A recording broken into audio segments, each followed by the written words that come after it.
by congratulating you. Being a person that I know, not much, but closely. You worked with Magu when you were consulting, and you also worked as his chief of staff. Later you became a secretary, and now a pastor. I don't know when you became a pastor, but along the way. Now, I have two questions, but before I do that, I want to make some small clarification as the leadership on the behalf. This much talked about Section 2.1 is being misinterpreted in the sense that it is talking about a certain qualification or equivalent. Looking at the CV of the person standing before us, the responsibility or even the law establishing your agency and that of FIU, which is now domiciled in Central Bank, in the section 6 and 7, you are supposed to be working also with the Central Bank. But NFIU was under the, and as I said, from what you do, there are conflicts. So that takes me to my first question. The purpose or the reason why EFCC was established in 2002 during the government of Obasanjo was because Nigeria was excluded for non-compliance as one of the 23 countries that are non-compliant. You know that better than myself. Now that we are in there and NFIU is established with these responsibilities, which was in the EFCC Establishment Act, don't you see conflict there? That is one. Secondly, now takes me to my second question.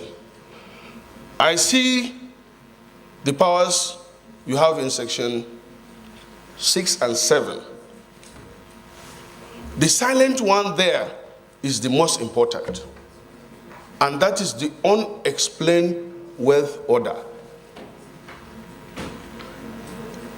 I'm happy you have talked about being preventive instead of being reactive. Every time I have a problem with anybody, I'll just write a petition to EFCC, especially we politicians. Before you know, EFCC will call the reporters before you arrive, and they paint you black or even red because that's your color. Before you get out of that, your children, your family are embarrassed. We got a situation where when we are campaigning for a position, I won't mention, the person we are campaigning for was invited to AFCC on a frivolous matter, and it was in the papers. Now, the second question which I ask is that this now gives us the chance. You are saying that we should cooperate. We promise you that we will cooperate with your agency, if confirmed, to take more preventive actions. The countries that are leading the NFIU, that is Canada, France, Germany, Italy, Japan, UK, USA, and even Canada and Zimbabwe, you know, have the unexplained wealth order. And that is not conviction. If you find Rolls Royce in Rolls Royce, you call it, in leader's house. You mean minority leader's house? Or let me use example of myself. Or minority leader. Why are you insisting on minority leader? Okay, minority leader. Now you have a cause to quietly invite him and find out how or where did he get the money to buy Rolls Royce. And if he explains to you, that is the end of the matter. If he cannot explain to you, you quietly take that is the forfeiture you talk about. But instead, as I was doing my research before you came in 2022, you left in August this year, isn't it? In 2022, you are flagging over 200, is it 2,000 something convictions? But all is minor crime that if you add up, does not total to one crime, financial crime committed by an individual, which I will not mention. And then the EFCC allowed him to go home on a self-recognition. All they could do was, getting to 1 year now, all you could do, or you could do, was to recover 10% of that money. What will you do, Pastor, as God-fearing person? These are the two questions. Thank you. Aware that EFCC has a lot of questions to answer. And so this Senate in future intends also to look into the activities of EFCC. Am I right?